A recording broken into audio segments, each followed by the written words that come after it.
So you've had a fairly significant company event in the last 12 hours. Yes. Why don't you tell the audience what it is? March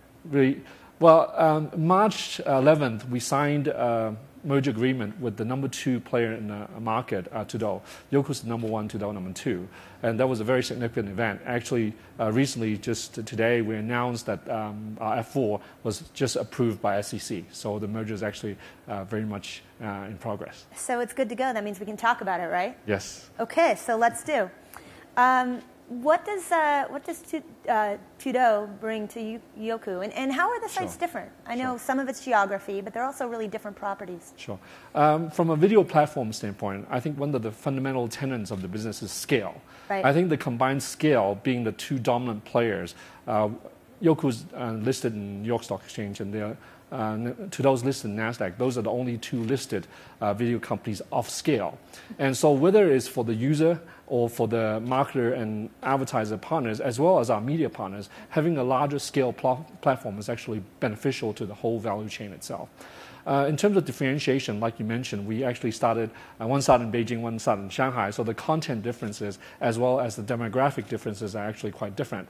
It's almost thinking about 2 internet television platforms and channels coming together under one parent and home company. So like a Hulu and a YouTube kind of thing? Both actually platforms have a fair amount of professional syndication as well. Like I mentioned, it's very hard to just have a pure form like a Hulu or a YouTube to be successful in China. Because our view is users come to a platform, they really don't care whether it is professional or whether it's user-generated or it's premium UGC. Yeah. They want to come to a big database to be able to find the content they want. And we've been able to provide that in China. So, but branding-wise, are you keeping the Tudou name in southern China? It's going to be a separate name with different positioning. Will a consumer necessarily even know it's part of the same company? Well, I think the most important thing is both websites have a lot of loyal users, and we want to make sure both the look and feel and the branding and the positioning stays distinct, just like 2 television platforms or stations where they come to the platforms with their loyal user base and they can stay on. So the number 1 and the number 2 size video sites combined in China, you probably wouldn't see that very often in the United States. Who does that mean is left to compete with you? Well, I think from a pure play standpoint, from a video, we're really the 2 biggest companies. I think if you look How at much of the market share does that mean you guys have? Well, in terms of combined reach, the 2 platforms within the video audience cover over 80% of the internet video population. I think from a revenue standpoint, since the smaller competitors are private, and so it's probably hard to compare, but I would estimate probably 50% plus. Okay. Where do you see the most opportunity for growth?